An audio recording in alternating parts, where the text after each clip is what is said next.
and this is Oakley, who decided to join me for making this video. And every weekend, 2023, I'm going to be investing $100 into the stock market. My goal with this is to improve my relationship with money and kind of show people that small steps can make big results.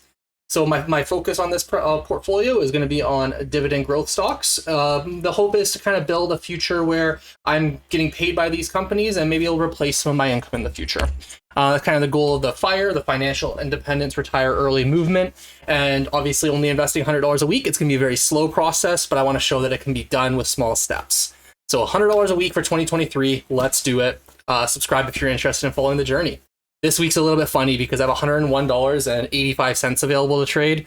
$1.85 was just when Wealthsimple first opened. I decided to mess around with some stocks for a little bit. One of them must have paid me a dividend after I closed my account, and it's been sitting in there forever. Not closed my account, I cashed out my stocks, I guess. And Wealthsimple is the only option here in Canada really for commission-free trading.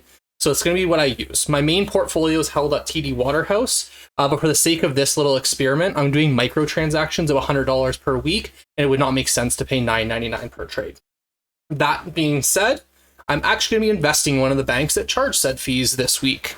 So in Canada, we have 5 major banks. We have Royal Bank of Canada, CIBC, Bank of Montreal, TD, and Scotiabank. They're all available on the New York Stock Exchange as well. And in Canada, these banks are highly regarded as some of the best investments you can make due to the regulations that surround them and their history of not only dividend increases, but share appreciation. Overall, even with rising interest rates, I feel very comfortable investing in the Canadian banking system.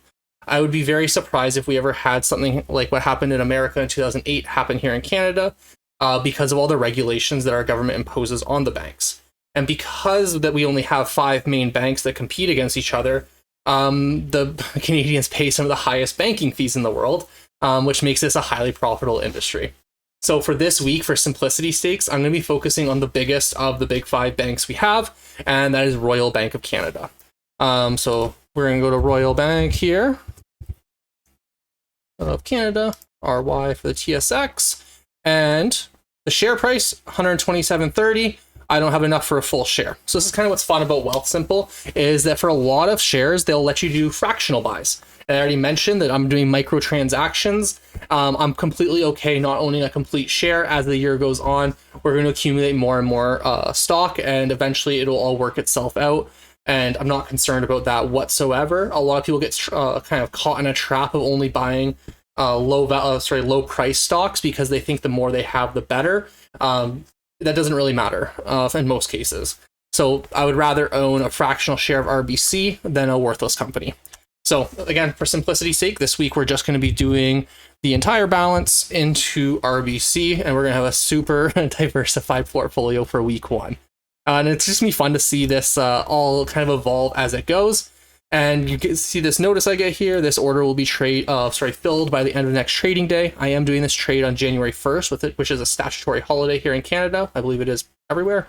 And the markets are closed. So they'll reopen, I believe, January 3rd. It's set on my home screen. It'll be completed then. So why don't I wait till January 3rd and see what kind of happens and see if I want to make a different purchase? No matter what the price of RBC is, I really do think it's a quality company.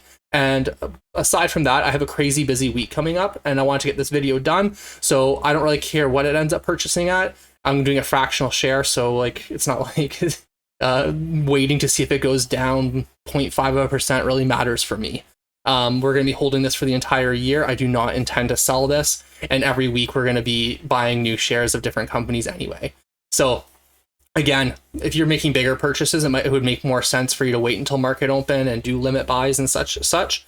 But because of the microtransactions I'm doing, and I'm only picking companies I am comfortable with to hold for at least the entire year, but realistically, these are kind of lifetime portfolio stocks, unless something absolutely crazy happens to the economy, I'm okay with doing this. So confirm order and done. That's how easy it is to trade on Wealthsimple. I'm going to be including my referral code, if you want to call it that. If you don't have a Wealthsimple account, you're Canadian, I recommend signing up. It's really easy to use, free trades.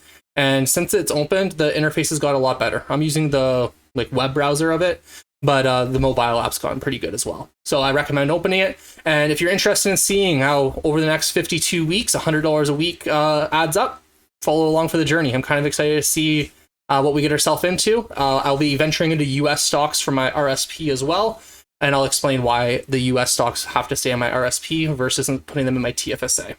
And if you're not Canadian, RSP means retirement savings account, TFSA, tax-free savings account. I'll go over everything. The gist of everything is we're going to be buying a lot of dividend stocks this year. So